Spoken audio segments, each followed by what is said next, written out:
కొమరంభీం ఆసిఫాబాద్ జిల్లా బెజ్జూరు మండలంలో గత 4 రోజుల క్రితం పులిని బంధించేందుకు గాను ఆవును ఎరగా పెట్టి మృతికి కారణమైన అటవీశాఖ అధికారులపై బెజ్జూరు పోలీస్ స్టేషన్లో బజరంగ్ దళ్ జిల్లా కన్వీనర్ శివగౌడ్ ఫిర్యాదు చేశారు. ఈ సందర్భంగా శివగౌడ్ మాట్లాడుతూ బ్రతికి ఉన్న గోవులను ఇతర జంతువులను పులులకు ఎరగా వేసే చట్టం ఎక్కడా లేదని, హిందువులు ఎంతో భక్తి శ్రద్ధలతో పూజించే గోమాతలను పులులకు ఎరగా పెట్టడంపై ఆగ్రహం వ్యక్తం చేశారు. అటవీశాఖ అధికారులపై చర్యలు తీసుకుని ఎడల పెద్ద ఎత్తున ఆందోళన చేపడతామని ఆయన హెచ్చరించారు.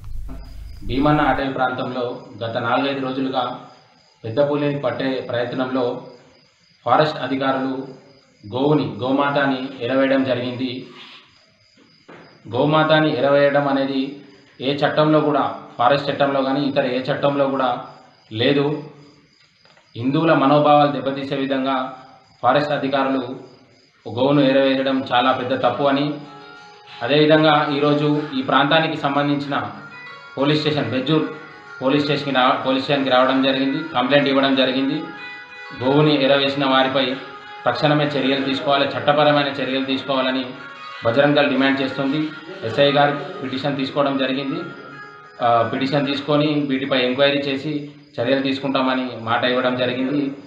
అదేవిధంగా గత 2-3 రోజుల నుంచి ఈ ప్రాంతానికి మీడియా వారిని కూడా ఎలౌ చేస్తలేరు. వీటిని కూడా చాలా ఖండిస్తున్నాము. ఈ గోవును ఎరవేసిన విషయంలో ఇప్పటికే 2 గోవులు చనిపోవడం జరిగింది. వీటిపై చర్యలు తీసుకొని ఎడల బజరంగ్ దళ్ ఆధ్వర్యంలో పెద్ద ఎత్తున ఆందోళన చేపడతామని ఈ సందర్భంగా మేము డిమాండ్ చేస్తున్నాం. భారత్ మాతాకి జై, జై గోమాత.